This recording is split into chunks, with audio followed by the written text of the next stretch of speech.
నేను మీ Gopi. Welcome back to మనం TV. నిన్న ఉదయం హైదరాబాద్లో మై హోమ్ భుజాలో వల్లభనేని వంశీని గన్నవరం పోలీస్ స్టేషన్కి సంబంధించిన పోలీసులు వచ్చి అరెస్ట్ చేసిన సంగతి అందరూ తెలిసిన విషయమే. అరెస్ట్ చేసిన తర్వాత కోర్టులో ప్రొడ్యూస్ చేసి రిమాండ్కి 14 రోజులు మాకు అందించాలని పోలీసులు కోరగా ఇంకా కోర్టు జడ్జిమెంట్ రావాల్సి ఉంది. సో ఆ జడ్జిమెంట్ క్రమంలోనే నిన్న నైట్ మొత్తం పోలీస్ స్టేషన్లో ఉంచి వల్లభనేని వంశీకి పోలీసులు థర్డ్ డిగ్రీ చేశారు అనే ఒక ఆరోపణ వార్త విపరీతంగా వైరల్ అవుతుంది. ఈరోజు ఉదయం నుంచి ఈ వార్త అయితే అన్ని సోషల్ మీడియాలో కావచ్చు, లేకపోతే మీడియాలో కావచ్చు బాగా సర్క్యులేషన్ అవుతుంది. ఆ థర్డ్ డిగ్రీ చేసే సమయంలో చాలామంది పేర్లు వల్లభనేని వంశీ బయట పెట్టాడు అనే ఒక వార్త, ఈ వార్త కూడా చాలా వైరల్ అవుతుంది. ఆ పేర్లు ఏమిటంటే కొడాల నాని పేరు, పేరు నాని పేరు, విడుదల రజనీ పేరు, జోగి రమేష్ పేరు. సో వీళ్ళ నలుగురి పేర్లు కూడా థర్డ్ డిగ్రీ చేసే క్రమంలో పోలీసుల దగ్గర బయట పెట్టిన పేర్లు. ఈ బయట పెట్టే క్రమంలో ఏ కోణంలో పోలీసులు ప్రశ్నించారు, ఏ విధంగా పోలీసులు అతన్ని థర్డ్ డిగ్రీ చేశారు, ఆ థర్డ్ డిగ్రీ చేసే క్రమంలో వీళ్ళ నలుగురు పేర్లు ఎందుకు బయట పెట్టారనే ఆ విషయం మనం మాట్లాడుకుంటే, ముందుగా మనం కొడాలని చూసుకుంటే గుడివాడ టీడీపీ ఆఫీస్ ఏదైతే ఉందో ఆ టీడీపీ ఆఫీస్పై దాడి ఘటన పైన పోలీసులు వల్లభనేని వంశీని ప్రశ్నించగా దాన్ని చేయించింది కొడాల నానియే అని ఒప్పుకున్నాడంట. అదేవిధంగా రేషన్ మాఫియా ఎవరు చేశారని అడిగితే పేరు నాని పేరు చెప్పాడంట. అదేవిధంగా అగ్రిగోల్డ్ ఆస్తులు మొత్తం కూడా ఎవరు నొక్కేశారని అంటే జోగి రమేష్ పేరు చెప్పాడంట. అదేవిధంగా గుంటూరులో ముఖ్యంగా మనం చూసుకోవచ్చు, ప్రస్తుతం అయితే విడుదల రజని గుంటూరులో శాసనసభ ఆల్రెడీ ఓడిపోయినా సరే అక్కడే ఆమె ఇన్ఛార్జిగా ఉన్నారు. సో గుంటూరులో పనిచేస్తున్న విడుదల రజని మీద ఒక కీలకమైన ఆరోపణ అతను చేశారంట. ఏదైతే ఈ పార్టీ ఆఫీస్ మీద దాడి ఏదైతుందో ఈ దాడి వెనక పూర్తి కుట్ర మొత్తం కూడా విడుదల రజని చేసినట్టుగైతే ఒక ఆరోపణ అయితే, ఒక వార్త అయితే బాగా వైరల్ అవుతుంది. విడుదల రజనీయే ఇదంతా బ్యాక్గ్రౌండ్ నుంచి చేయించింది. విడుదల రజని, సజ్జల రామకృష్ణారెడ్డి ఇద్దరు వెనకమాలుండి వీళ్ళందరినీ ముందు పెట్టి ఏదైతే పార్టీ ఆఫీస్ మీద దాడి చేసిన ఘటన ఏదైతే ఉందో, సుమారు 100 మందికి పైగా వచ్చి పార్టీ ఆఫీస్ మీద దాడి చేశారు ఆ ఘటన ఉందో, ఆ ఘటన మొత్తానికి వెనకమాలను నడిపించిన ఒక ఏకైక మహిళా మినిస్టర్ ఎవరైనా ఉన్నారంటే అదే విడుదల రజనీ గారు. సో ఈమె వెనకమాలని మొత్తం నడిపించింది. సో ఇవన్నీ కూడా నిన్న నైటు థర్డ్ డిగ్రీ చేసే క్రమంలో వల్లభనేని వంశీ బయటపెట్టిన పేర్లు వీళ్ళ నలుగురు. సో మనం చూసుకోవచ్చు, వైఎస్ఆర్సీపీ అధికారంలో ఉన్న సమయంలో నోటికి హద్దు అదుపు లేకుండా చిన్న కార్యకర్త దగ్గర నుంచి సీఎం వరకు కూడా విపరీతమైన మాటలు, విపరీతమైన పోకడలతో మనం చూసే ఉంటాం. ఏనంటాడు, ఏనా కొడుకు వస్తారు చూసుకున్నారా అండి, ఏం నీ బొచ్చి పీకుతారా అని కొడాల నాని అంటాడు. మన జోగి రమేష్ అయితే మాత్రం చంద్రబాబా వాడబ్బా ఎవడైనా రాని చూసుకుంటా అని జోగి రమేష్ అంటూ ఉంటాడు. ఇంకా పేరు నాని అయితే పవన్ కళ్యాణ్ని వెచ్చలవిడిగా జరుగుతూనే ఉంటాడు. కొంచెం విడుదల రజని కొంచెం నోరు అదుపులో పెట్టుకుని మాట్లాడే క్రమం మనం గతంలో చూసాం. ఆమె కొంచెం మాట్లాడేటప్పుడు మంచిగానే మాట్లాడుతుంది, బట్ విమర్శాత్మకంగా అయితే ఆమె మాటలు ఉండవు. I agree that.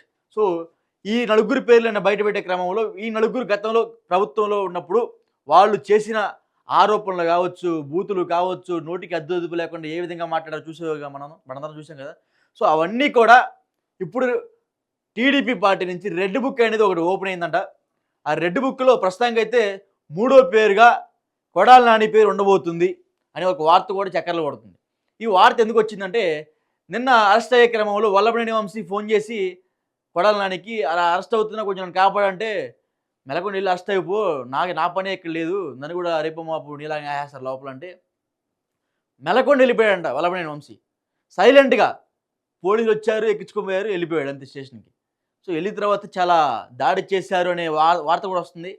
దారులు వెళ్ళే క్రమంలో, ఎందుకంటే ఒక అతన్ని కిడ్నాప్ చేసి కేసు వాపస్ తీసుకోమని అతను చాలా బెదిరించి వాళ్ళ కుటుంబం మీద దాడి చేయించి, అప్పటికి వాళ్ళు వినపోతే ఒక 4 లక్షల డబ్బులు ఇచ్చి కేసు వాపస్ చేసుకోమంటే అతను బెదిరిపోయి కేసు వాపస్ చేసుకున్నాడు.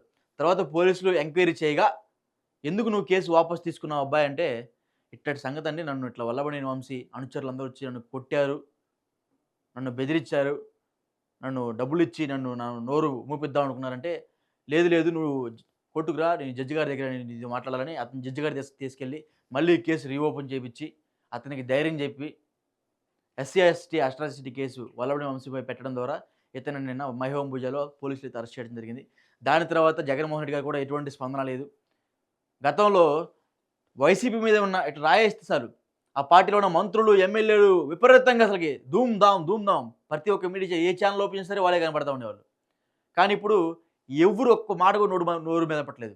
నిన్నటికి నిన్న తిరుపతి కల్తీ లడ్డు ఏదైతే ఉందో ఆ లడ్డులో పంది కొవ్వు మాంసకృతులు కలిశాయని గత ప్రభుత్వంలో ఉన్న వైఎస్ఆర్‌సీపీయే సీబీఐకి అంటే స్టేట్ గవర్నమెంట్ మాకొద్దు. ఈ గవర్నమెంట్ మీద మాకు నమ్మకం లేదు.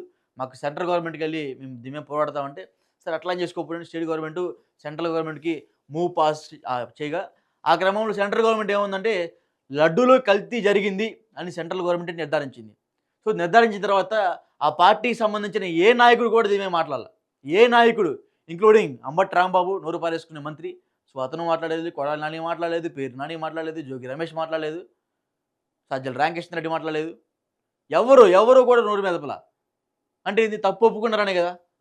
గత ప్రభుత్వం హయాంలో తిరుమల తిరుపతి లడ్డులో కల్తీ జరిగిందని ఒప్పుకున్నట్టే కదా! వాళ్ళేం మాట్లాడట్లేదంటే అక్కడ కల్తీ జరిగిందని ఒప్పుకున్నట్టే కదా! ఇప్పటికి కూడా ఎంతమంది అరెస్ట్ అవుతున్నా సరే, ఇంతమంది దొంగ అరెస్టులు అంటున్నారు తప్ప, వాళ్ళు ఎన్ని అన్యాయాలు చేశారు, ఎన్ని అక్రమాలు చేశారు అనేదాన్ని ఎవరు పట్టించుకోవట్లా. ఎలక్షన్స్ అయిపోయి కౌంటింగ్ జరిగే క్రమంలో కూడా గన్నవరంలో పార్టీ ఆఫీస్ మీద దాడి చేశారు. కార్యకర్తల మీద కూడా వల్లభనేని వంశీ అనుచరులు వెళ్ళి యార్లగడ్డ వెంకట్రావు అనుచరుల మీద దాడి చేసిన ఘటన మనం చూసాం. అప్పుడు యార్లగడ్డ వెంకట్రావు ఒక మాట మాట్లాడలేదు. అప్పటికి పోలీసులకి అనుకూలంగానే వెళ్ళాడు. అయినా సరే ఫలితం లేకుండా పోయింది. అక్కడ కూడా పై చెయ్యి వల్లభనేని వంశీకి వెళ్ళిపోయింది. వల్లభనేని వంశీ అనేది ఒక కిరాతకుడని ఒక పెద్ద పేరు ఉంది దానికి. కిరాతకుడు మీన్స్ ఎవరినైనా చంపేస్తాడు, ఎదురు తిరిగితే ఇంకా నోరు మెదపనీయడు, ఎవరిని మాట్లాడినవాడు, కూతురు మొత్తాన్ని యూఎస్లో సెట్ చేసి వచ్చాడు. ఇంకా నో ఇష్యూ, ఏమన్నా అయితే ఆయన ఒక్కడికి కావాలా, ఫ్యామిలీ దాకా కూడా ఆ మ్యాటర్ని తీసుకున్నాడు. సో, ఇటువంటివన్నీ ఆయన ముందుగానే ప్లాన్ చేసుకున్నారు అని టీడీపీ వాళ్ళు పెద్ద ఎత్తున ఆయన మీద దుమ్మెత్తిపోస్తున్నారు. సో, ఒకటి ఏదైతే నిన్న మాత్రం ఆయన అరెస్ట్ అయిన తర్వాత టీడీపీ శ్రేణుల్లో చాలా ఉత్సాహం వస్తుంది. ఎందుకంటే గతంలో వాళ్ళ నోటికి ఎట్లా పడితే అట్లా 30 సంవత్సరాలు మేమే పాలిస్తాం, 30 సంవత్సరాలు మేమే ఈ ఆంధ్ర రాష్ట్రాన్ని ఏలుతామని జగన్మోహన్ రెడ్డి గారు ఎలా అన్నారో, ఇప్పుడు వైఎస్ఆర్‌సీపీ శ్రేణులు కూడా ఎందుకు అన్నాడురా మా అన్న అని అంత బాధపడుతున్నారు. నిన్నటికి నిన్న జగన్ 2.0 అని ఆయన చెప్పాడు. 1.0కే తట్టుకోలేకపోయారు. ఇంక 2.0 అంటే ఇంక జనాలు మొత్తం ఆఫ్రికా దేశానికి వలస వెళ్ళిపోతారు అన్నట్టుగా నిన్న లోకేష్ గారు అనడం జరిగింది. జగన్ మొదటి టైమే ఆయన అధికారం ఇస్తే అప్పుడే సరిగ్గా చేయలేదు.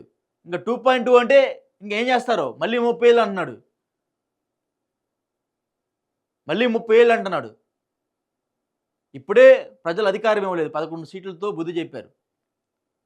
అప్పుడు ఇక ఒక సీటుతో చెప్తారో, లేకపోతే పార్టీనే బీజేపీ పార్టీలో కానీ లేకపోతే కాంగ్రెస్ పార్టీలో కానీ కలిపేస్తారో తెలియదని ఒక వార్త కూడా చక్కర్లు కొడుతుంది. సో, ఎనీవే నిన్న మాత్రం ఈ థర్డ్ డిగ్రీ చేసే క్రమంలో వీళ్ళ నలుగురు పేర్లు అయితే బయటపెట్టడం జరిగింది. అదేవిధంగా ఏదైతే టీడీపీ పార్టీ ఆఫీస్ మీద దాడి చేసిన ఘటన ఏదైతుందో వీళ్ళ అనుచరుల పేరు కూడా బయటపెట్టడం జరిగింది. సో, ఈ పాపం వల్లభనేని వంశీ వాళ్ళ భార్య మాత్రం పాపం అందరినీ వేడుకుంటున్నారంట, మా భర్తను విడిపించిందని. త్రూ లాయర్స్ ద్వారా కావచ్చు, త్రూ రాజకీయ నాయకుల ద్వారా కావచ్చు, చిన్న రికమెండేషన్ ఇట్లా జరిగింది, అక్రమ అరెస్ట్ చేశారని ఆమె వేడుకుంటుంది. ఇవన్నీ కూడా మనం చూస్తూనే ఉన్నాము. ఇవన్నీ కూడా వార్తో లేకపోతే నిజమో పక్కన పెడితే అరెస్టు జరిగింది, అక్రమాలు చేశారని ఆరోపణ మీద అరెస్ట్ అయితే జరిగింది. సో, మరి ఏం జరగబోతుందో చూద్దాము. ప్రస్తుతానికి అయితే మాత్రం వీళ్ళ నలుగురు పేర్లు అయితే బయట పెట్టారు అనే ఒక వార్త అయితే ఇప్పుడు మీతో నేను చెప్పడం జరిగింది.